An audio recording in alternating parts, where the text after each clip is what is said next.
Unit 3 is about techniques of problem solving. तो unit 3 जो आपका है, इसके अंदर हम डिफरेंट जो टेक्निक्स हैं प्रॉब्लम सॉल्विंग की, उसको डिस्कस करेंगे। Start with structured programming approach. ज़्यादातर लैंग्वेजेस में, चाहे वो सी है, C++, जावा, ज़्यादातर जो लैंग्वेजेस हैं वो इस अप्रोच को फॉलो करती हैं। स्ट्रक्चर्ड मतलब कि आपका जो प्रोग्राम है वो वेल स्ट्रक्चर्ड होता है। स्टेटमेंट्स होती हैं जिसमें आपका सिंगल एंट्री पॉइंट है, सिंगल एग्जिट पॉइंट होता है। और बेसिकली जो प्रोग्रामिंग कंस्ट्रक्ट्स हैं ज़्यादातर लैंग्वेजेस के, उसमें हम फॉलो करते हैं सिलेक्शन, सीक्वेंस है, इटरेशंस हैं। तो सब सीक्वेंशियल प्रोग्रामिंग, जिसका मतलब हो गया कि आप बीच में कहीं कुछ स्किप नहीं कर रहे हैं। जैसे असेंबली लैंग्वेजेस में कुछ रैंडम कॉन्सेप्ट आता है, इस तरह का कॉन्सेप्ट स्ट्रक्चर्ड प्रोग्रामिंग में नहीं है। इसमें कहीं कोई गो टू पर्टिकुलर स्टेटमेंट, ऐसी कोई जंप इंस्ट्रक्शंस नहीं होती हैं। तो सीक्वेंशियल फॉर्म होता है कि जैसे आपने प्रोग्राम लिखा है, instruction by instruction, one after another, वो एग्जीक्यूट होता है। सेकेंड कॉन्सेप्ट आता है सिलेक्शन का। जैसे आपने पाइथन प्रोग्रामिंग में यूज़ किया इफ़, तो इफ़ से आप क्या कर सकते हो, सेलेक्ट कर सकते हो कि कोई क्राइटेरिया सही है तो कोई और स्टेटमेंट करनी है, अगर वो सही नहीं है तो फिर आप कुछ और कोर्स ऑफ एक्शन परफॉर्म करते हैं। थर्ड काइंड होती है रिपीटेटिव टास्क करने के लिए। इसमें इटरेशन की भी कमांड्स हैं। जैसे आपने पढ़ी है फॉर लूप पढ़ा है, वाइल पढ़ा है, या आपने एक प्रोग्राम बनाया था टेबल ऑफ अ नंबर, तो वो इसी पे बेस्ड था कि एक सिंगल स्टेटमेंट को या सेट ऑफ स्टेटमेंट्स को आपको बार बार एग्जीक्यूट कराना है। तो उस केस में हम इटरेशन को फॉलो करते हैं। तो जितनी भी हमारी स्ट्रक्चर्ड प्रोग्राम है, इनके 3 टाइप के एलिमेंट होते हैं, सीक्वेंशियल, सिलेक्शन एंड इटरेशन। क्या इसके एडवांटेजेस हैं? Easier to read and understand है, यूज़र फ्रेंडली है, मेंटेन करना इजी होता है, और ये मेनली प्रॉब्लम बेस्ड होती है instead of machine based. Machine independent होती हैं ये, और इसको हम बहुत ही लेस एफर्ट के साथ एक कम टाइम में डेवलप कर सकते हैं। इसको डीबग करना इजी होता है। Debugging means removing errors from your program. Mostly सब मशीन इंडिपेंडेंट है। So these are some advantages of structured programming approach. Disadvantage क्या है? क्योंकि मशीन इंडिपेंडेंट है तो इसमें आपको मशीन कोड में कन्वर्ट करने में कुछ टाइम लग सकता है। The converted machine code is not same as for the assembly language. जहाँ आपने पढ़ा है about the various types of languages, जहाँ हाई लेवल लैंग्वेजेस होती है, जो हमारा सोर्स कोड है, ये आप सभी को पता है कि इसको किस में कन्वर्ट करते हैं, मशीन कोड में, और यूज़ करते हैं हम इधर इंटरप्रेटर्स और कंपाइलर्स। सो वो जो थोड़ा सा एग्जीक्यूशन का टाइम है, that it will take.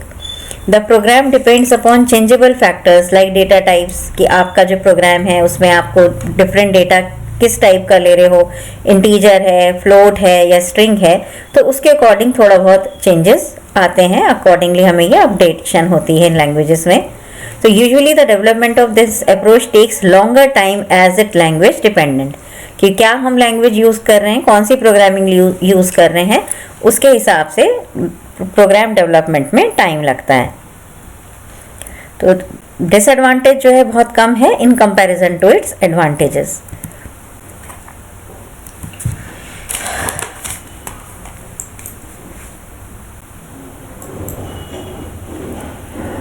Next देखते हैं top down design model. In the top-down model, an overview of the system is formulated without going into detail of any part of it. Each part of it then refined into more details. आप क्या करते हैं, इसको अगर हम simple से लें तो हम एक प्रॉब्लम को ब्रेक डाउन कर लेते हैं पार्ट्स में, और फिर एक एक पार्ट को परफॉर्म करना, उसको सॉल्व करना हमारे लिए ईजी होता है। तो एक कॉम्प्लेक्स प्रॉब्लम को छोटे छोटे मॉड्यूल्स में डिवाइड करते चले जाना, उस चीज़ को हम कहते हैं टॉप डाउन डिज़ाइन मॉडल। क्योंकि एक एक पार्ट अलग अलग आप उसको सॉल्व करेंगे, that will be easy. Breaking problems into parts help us to identify what needs to be done. At each step of refinement new parts will become less complex and therefore easier to solve. तो बजाय किसी problem को as a whole आप study करें, अगर आप उसको parts में डिवाइड कर लें। I have given you one example कि जैसे आपको कोई कैलकुलेटर प्रोग्राम लिखना है, तो आप calculator plus minus multiply divide इस तरह के मैथमेटिकल जो आपकी कैलकुलेशंस हैं इनको परफॉर्म करता है। तो बजाय इसको कि हम एक साथ सारी चीज़ें देखें, हमने इसको डिवाइड कर लिया कुछ मॉड्यूल्स में कि प्लस का अलग बना लिया, माइनस का अलग बना लिया। तो जब हम पार्ट्स में डिवाइड करेंगे तो एक एक पार्ट को फिर हम चेक कर सकते हैं, डीबग करना भी ईजी होता है कि पता चलता जाता है कि हाँ ये वाला पार्ट आपका स्मूथली फंक्शन कर रहा है। तो बेसिकली टॉप डाउन अप्रोच क्या है, एक लार्ज प्रोग्राम को, एक बिग प्रॉब्लम को पार्ट्स में डिवाइड करके उसको सॉल्व करना। सेकेंड अप्रोच होती है bottom up. Bottom up design model क्या होता है, just opposite to top down model. इसमें आप क्या कर रहे हैं, छोटे छोटे मॉड्यूल्स ही लेके चलते हैं और फिर उसको आप एक बिगर स्ट्रक्चर में चेंज करते हैं। So in this design individual parts of the system are specified in detail, the parts are linked to form larger components. ठीक है, उसमें आप क्या कर रहे थे, लार्ज से छोटे छोटे मॉड्यूल्स में आए, यहाँ आप स्टडी इंडिविजुअल एलिमेंट्स को करके फिर आप उसका लार्जर कंपोनेंट बना रहे हैं। So which in turn linked until a complete system is formed. जैसे आपकी होती है ऑब्जेक्ट ओरिएंटेड, है ना, ऑब्जेक्ट, हर इंडिविजुअल चीज़ को हम एज अ ऑब्जेक्ट देते हैं फिर उसको कंबाइन करते जाते हैं। तो object oriented language such as C++ और Java uses a bottom up approach where each object is identified first। Individual object को हम आइडेंटिफाई कर लेते हैं। क्या एडवांटेज है इसका, कि that make decisions about reusable low level utilities, then decide how there will be put together to create high level construct. छोटे मॉड्यूल्स को अच्छे से स्टडी किया, उनकी डीपर नॉलेज रखी और फिर उसको देखा आपने कि कैसे उसको हम कंबाइन करके हाई लेवल का कंस्ट्रक्ट बना लें।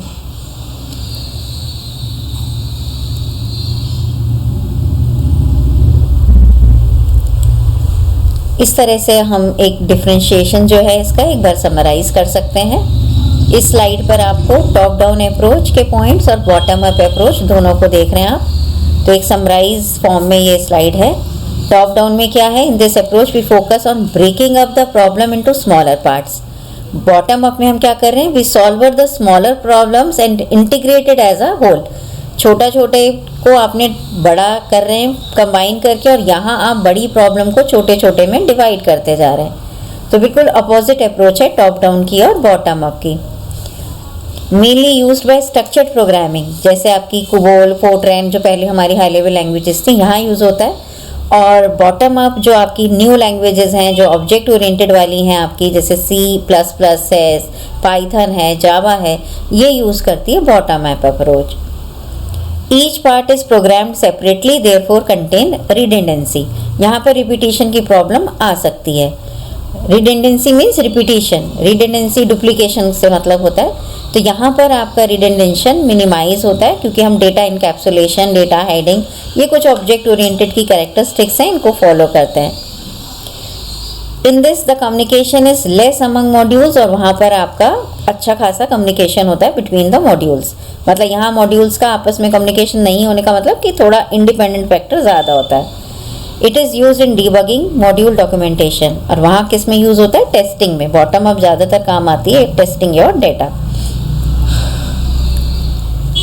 So after the problem solving techniques, आपने ये टेक्निक्स जो देखी, आपकी स्ट्रक्चर्ड अप्रोच को देखा, टॉप डाउन और बॉटम अप मॉडल देखा। लास्ट टॉपिक है आपके इस यूनिट 3 का डिसीजन टेबल। ये भी आपको, जब आपको मैंने 7 स्टेप्स बताए थे प्रोग्राम डेवलपमेंट के, तो वहीं पर ये काम में आता है। जब आपका एक टेस्टिंग वाला फेज़ आता है कि जब आपने कोडिंग कर ली, देन यू टेस्ट, तो उस टेस्टिंग को करने का एक तरीका ये भी है। तो decision tables are used in various engineering fields to represent complex logical relationships. This testing is a very effective tool in testing the software and its requirement management. The output may be dependent on many input conditions. कि आपके पास input के various conditions हैं, उसके हिसाब से आपके output भी very करेंगे और उसके अकॉर्डिंग डिसीजन टेबल कंस्ट्रक्ट होता है।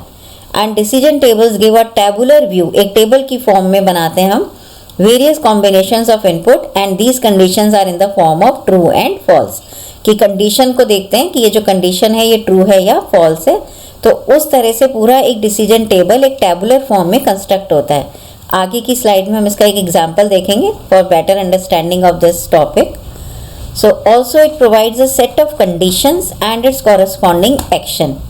क्या कंडीशन थी, उसके अकॉर्डिंग हमें क्या एक्शन लेना है, क्या टेस्टिंग का रिजल्ट आएगा, ये सारी चीज़ें हम एक टेबल के फॉर्म में डिस्कस करते हैं, उसको हम बोलते हैं डिसीजन टेबल। क्या क्या पार्ट्स होते हैं डिसीजन टेबल के। पहला देखिए एक आगे कंडीशन स्टब्स, जहां आपने फर्स्ट लिखी conditions. The conditions are listed in this first upper left part of the decision table that is used to determine a particular action और सेट ऑफ एक्शंस। कि कंडीशन लिखी, फिर उस कंडीशन के हिसाब से हमें क्या एक्शन परफॉर्म करना है, तो सेकंड आ जाता है action.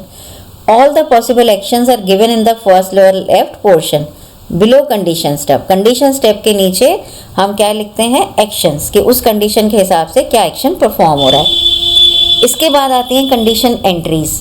In the condition entry the value are inputed in the upper right portion of the decision table. जो आप डिसीजन टेबल बनाते हैं, ये उसके अपर राइट पोर्शन में हम एंट्रीज को रखते हैं। In the condition entries part of the table there are multiple rows and columns which are known as rule. उनको हम क्या बोलते हैं, रूल। अभी एग्जाम्पल आएगा तो आपको ये टेबल देखने को मिलेगा। Action entries. In the action entries every entry has some associated action और set of actions in the lower right portion of the decision table, और उन वैल्यूज को हम क्या बोलते हैं, आउटपुट। तो 4 बेसिकली पार्ट्स हो जाते हैं डिसीजन टेबल के। कंडीशंस होंगे, फिर एक्शन, फिर condition entries and action entries. Then types of decision table. एक तो होता है लिमिटेड एंट्री और एक होता है हमारा एक्सटेंडेड एंट्री। लिमिटेड में क्या हो गया, जैसा कि नाम भी बता रहा है आपको, इसमें ज़्यादा नहीं है। In the limited entry decision table the condition entries are restricted to binary values, है ना। लिमिटेड एंट्रीज हैं, बाइनरी वैल्यूज मतलब इधर ट्रू और फॉल्स, 0 या 1। एक्सटेंडेड टाइप का क्या होता है, in the extended entry decision table the condition entries have more than 2 values. Condition entries में 2 से ज़्यादा वैल्यूज हो सकती हैं। The decision table use multiple conditions where a condition may have many possibilities instead of only true and false. तो ये कहलाती है हमारी एक्सटेंडेड। एप्लीकेबिलिटी कहाँ है इसकी। The order of rule evaluation has no effect on the resulting action. The decision table can be applied easily at the unit level. Once a rule is satisfied and the action selected, and another rule needed to be examined. The restrictions do not eliminate many applications. So this is the applicability of decision table. ये मैं इस example की बात कर रही थी। अब आप समझिए डिसीजन टेबल बनाया हुआ है, जैसे ये कंडीशंस हैं, कंडीशंस दी हुई हैं, रूल्स लिखे हुए हैं। कंडीशन जैसे लिखा हुआ है, इसके नीचे एक्शन है लाइक यूज़र नेम, और एक दिया हुआ है हमने password.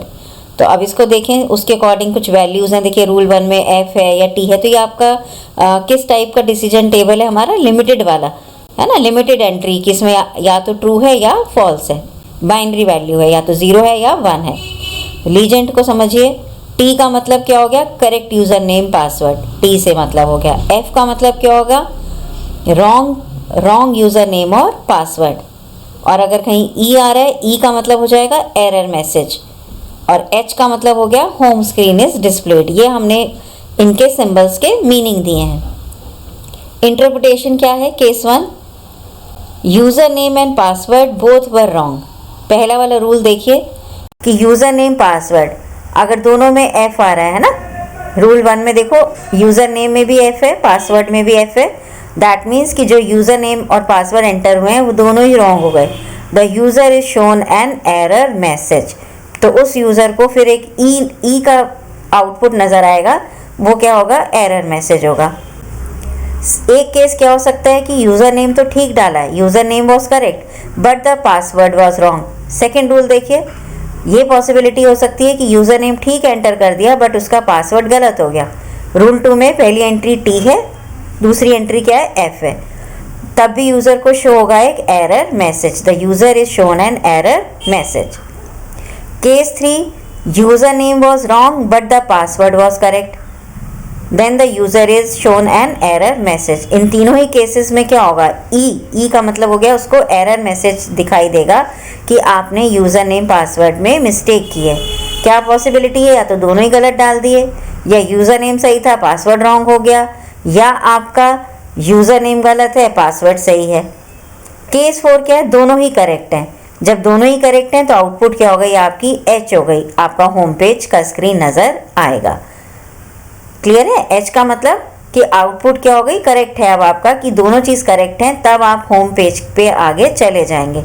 When your user name and password both are correct. तो इस तरह के एक टेबल में स्टडी कर सकते हैं कि क्या क्या एंट्री यूज़र कर सकता है, क्या क्या वो इनपुट दे सकता है और उस इनपुट के अकॉर्डिंग हमको क्या रिजल्ट लाना है। So while converting this to a test case, we can create two scenarios. क्या हो सकते हैं? That enter the correct username and correct password and click on login, and the expected result will be the user should be navigate to the home page. कि आप correct username password डालेंगे, login पे click करेंगे तो आप आगे user का जो home page है आपका वेबसाइट का, वहाँ पहुँच जाएंगे। And one from the below scenario, that enter wrong username and wrong password, और उसके बाद लॉगिन पे क्लिक करोगे तो उसको एरर मैसेज, बाकी तीनों केसेस में एरर मैसेज डिस्प्ले होगा।